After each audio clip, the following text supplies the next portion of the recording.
And I, for one, welcome our new Corgi overlords, as I think we all should.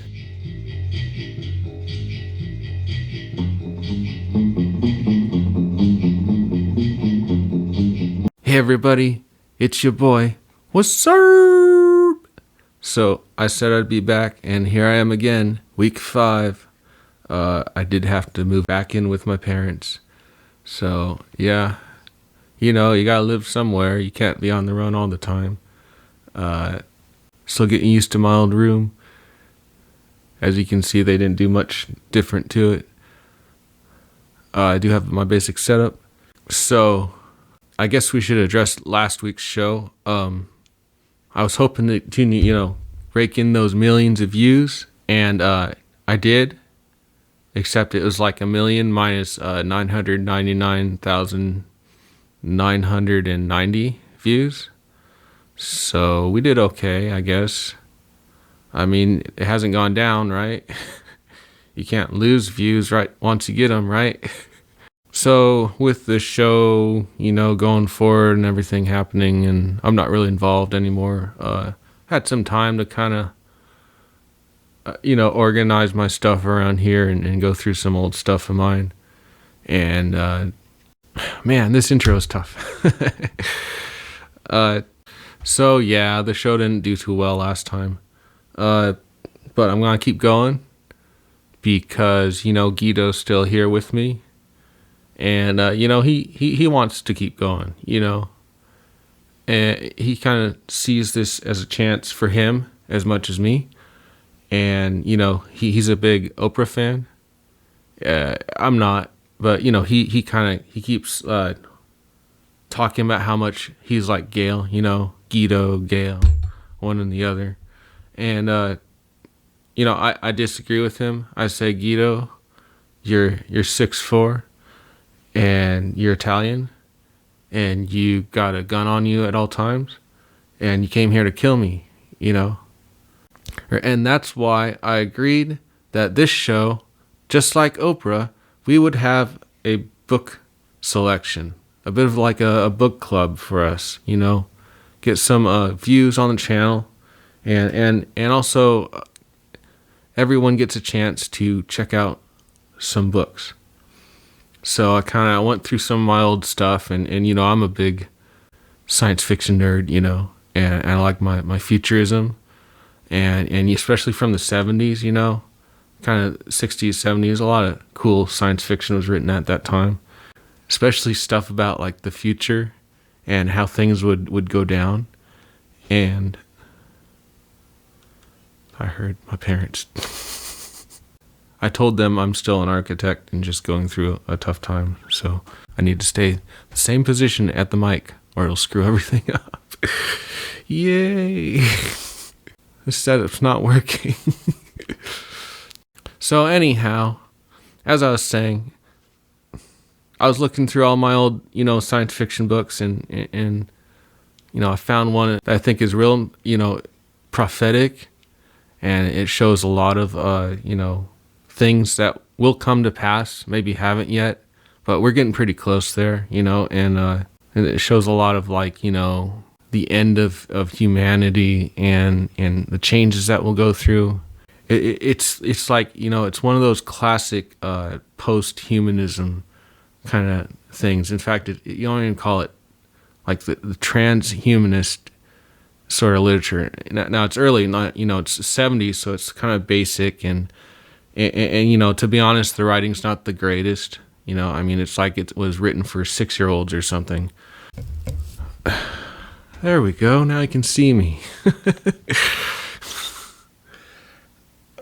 When am I in the chair? I'm coming out of your chair. And it has a lot of themes of, a return to an agrarian lifestyle, as obviously resources have gone into decline, and the book I'm talking about, of course, is Corgiville Fair. Now, I'll see. I may go back to these videos later and add a bunch. These are just rough drafts, and I only have a week to do them, so I have considered like going back to last week's and adding a lot of visuals And this one, I might, actually add the book. You can go to other YouTubes and watch them yourself. So I'm just going to basically, this is not so much a retelling. I'm not going to sit here and read the whole book. Okay. What I will do is basically I just want to, go over a few things. I think, and just a basic overview of why this is such an important book for all talking animals, and like myself. So let's begin.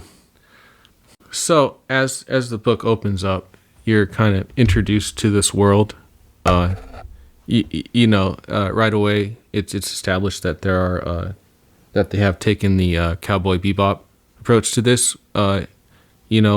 Now there's a lot of different animals that are in the contention to replace people, but in this case, the animal that was chosen was the Corgi, of course, because everyone knows that the Corgi is the best animal.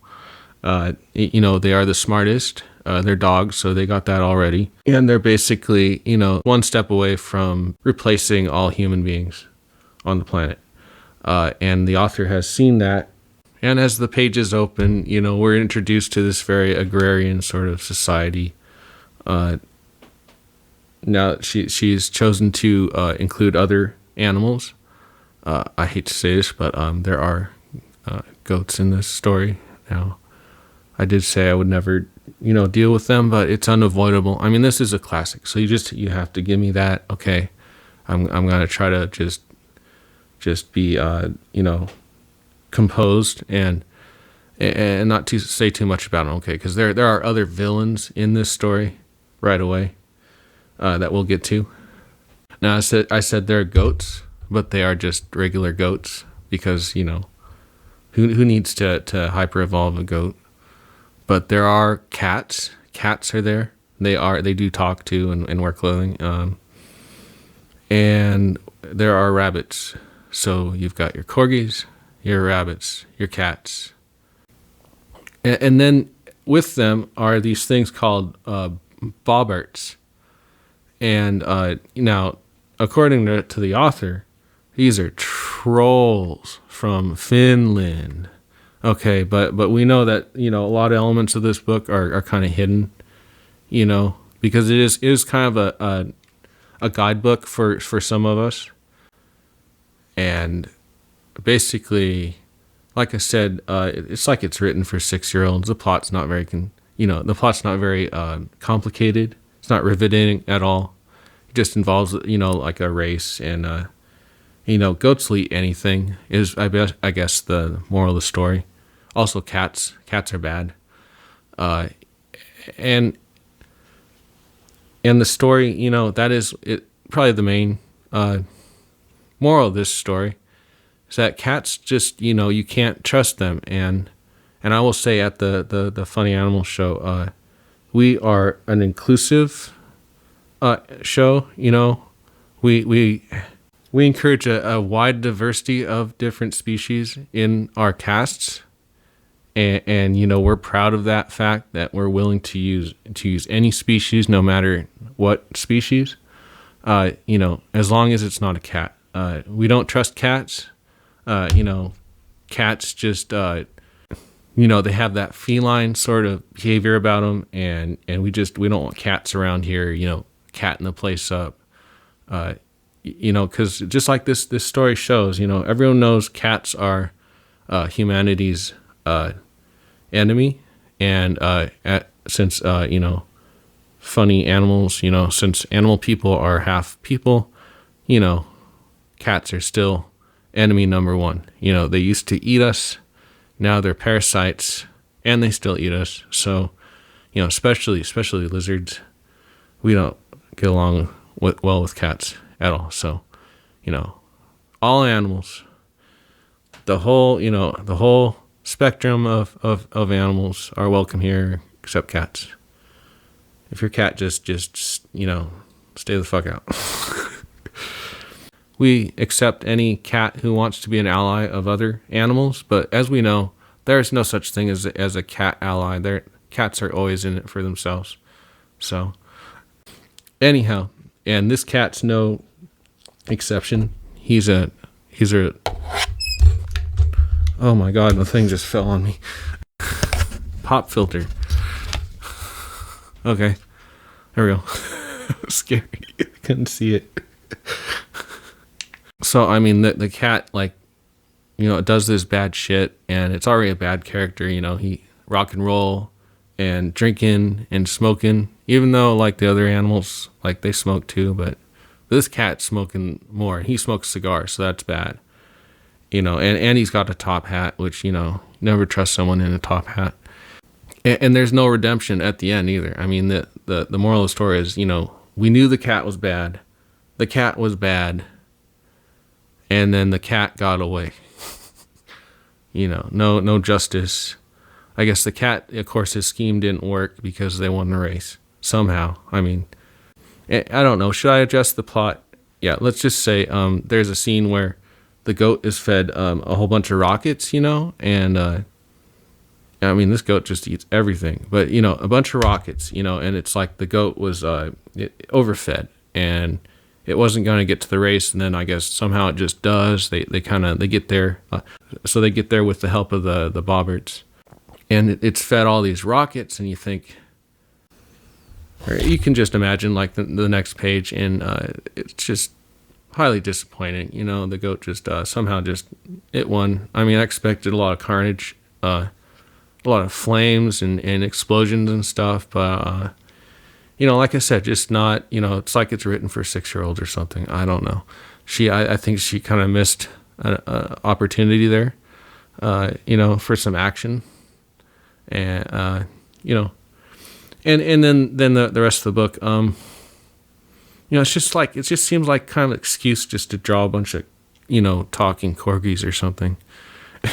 Like the end of it, you know, it starts out with these three, you know, the 3 corgis go to the fair. And then it's all about the race and stuff with the 1 corgi, you know, and he's just like, he doesn't do very good either, you know. He just totally drops the ball. And at the end of it, you know, it's like, he does win the race and everything's fine. And, oh yeah, the other 2, like, they won medals, ribbons or something. And it's like, okay. I mean, it's not even like, oh, that's another story. It's just like, oh yeah, and by the way, these characters I forgot about. Yeah, here they are, haha, at the end of the story. Anyhow, so you have the corgis, and you've got the rabbits, and you've got those damn cats, and then you have their robot companions, of course, the bobberts, and you know, they're robots. Come on. She says they're trolls. They're not trolls. They're robots. They look like robots. They can take their arms off, you know, and they're the only like beings in this that deal with anything mechanical. Like, quite obviously the other animals, it's forbidden to them to touch anything mechanical, you know, because they, you know, it must be an attempt to avoid the same pitfalls that humanity went through previously. You know, they're trying to make a better society, you know, a new beginning, you know, but, you know, obviously to get there, and this is hinted at in the story, they talk about a civil war, and they do show, you know, a statue of a Corgi soldier, you know, and there's fireworks involved, and they show the American flag, you know, and it's got all 50 stars, you know, so like for anyone that thinks this is like something that is depicting something that took place in the past, you know, like, no, man, this is the future. This is going to happen. And I, for one, welcome our new Corgi overlords, as I think we all should. You know, anyone that's read Pascal's Wager about robots, you know, that assumes that the robots necessarily are the ones in charge, but what if it's not the what if they're just, you know, helpers, you know? I mean, because this clearly, we have to assume, if not robots, then animals, right? And which animal?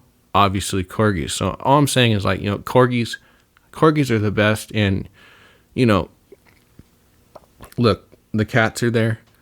Okay, but obviously I think the cats just they tricked them, because the cats probably saw who was going to win, you know. And I should mention as well, there's other animals. There's a lot of farm animals because it's agrarian. That like the rabbits are. There's a few pictures of them like they're using chickens instead of horses. But and then if you look carefully in the stands and at a dinner scene, there are just a few crows. Now the crows, all we can assume here is that perhaps the crows sided with the humans in the final war. And, maybe those crows that they're showing are the ones who, either they allowed to live afterwards, like those are the survivors, or maybe they're traitorous crows, who turn tail feather and went to the other side. Perhaps they, like the cats, saw who would win in this final war. And I just want to say to the corgis, look, I didn't see any lizards is the thing. And look, those cats, man, you can't trust them. You should replace them with us is what I'm saying. Please, I want, please let me be with you so that I can live in Corgiville as well with the robots. And, now, as to the fate of humans themselves, there's a scene where it's discussed about like the mother or the father, one of the parent corgis. Where are they in all this? Well, they're over there talking to the Bobberts about I think about their cars or fireworks or something, and also talking cattle. Now, I had some arguments with some people, like they want to say they're like talking, like they're talking baseball, or they're talking sports, or there's somebody's talking shit, in that way, like they're talking cattle. The thing is, there's no cows in this, okay? There's sheep, there's pigs, there's goats, but no cows. And the thing is, it's ambiguous for a reason, guys, because the thing is, listen closely, talking cattle is people. Talking cattle is people. God. This is all totally real, and this is a real book, and it is really in there, okay? Don't take my word for it. Visit your local library, and it's pretty obvious that's where all the food's coming from. And this is clearly the fate of all those who do not bow down to their corgi overlords. You will be farmed. And obviously, like, that's what's going on in the big factory, what the Bobarts are obviously doing, because what else do you need a lot of, like, machinery and trucking and logistics and all this, all the animals, they're fine, they're getting the grains and growing the vegetables and everything, but actually to process, let's say talking cattle, you need to have all the machinery and the systems and the packing and stuff, and they don't show the back end of this, otherwise peaceful agrarian, idyllic utopia. Like, it's like they say, utopia is always a lie. It's always got some, dark ulterior underside to it. And here we are, everyone's happy, and they're going to the fair, and they're having goat races, and cats are always a problem, but kind of small beans, compared to the cannibal holocaust going on behind the scenes with the Bobarts, the robots that the corgis use to conquer humanity and turn them basically into food stock. And that is Corgiville Fair. So in conclusion, this book is a clear vision of the future that I think we all can embrace, especially lizards, and especially me. And, I love, like I said, corgis, cats, and I think we should all get ready to embrace, our future as hopefully corgis and not talking cattle. Anyhow, that'll about do it. That's the book review. I have given up all hope of ever, making it, and Guido is preoccupied at the moment. So, hey, maybe see you next Tuesday. What's up? Please like, please subscribe, please share. Anybody out there, somebody's got to be watching. Somebody out there, anybody at all. Who do I have to insult? How low do I have to go? How much clickbait do I have to need to make? Do I need to put out 3 videos a day? I'm sorry, I can't do it.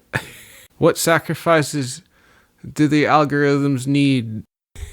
Oh, mighty algorithm. No, you don't get anything. Sorry. I'd like to give out cars, but can't afford them. You have to talk to Guido. Guido kind of sets that up. I'm gonna hate myself tomorrow because this is worse than last time. Okay, bye. Look at you.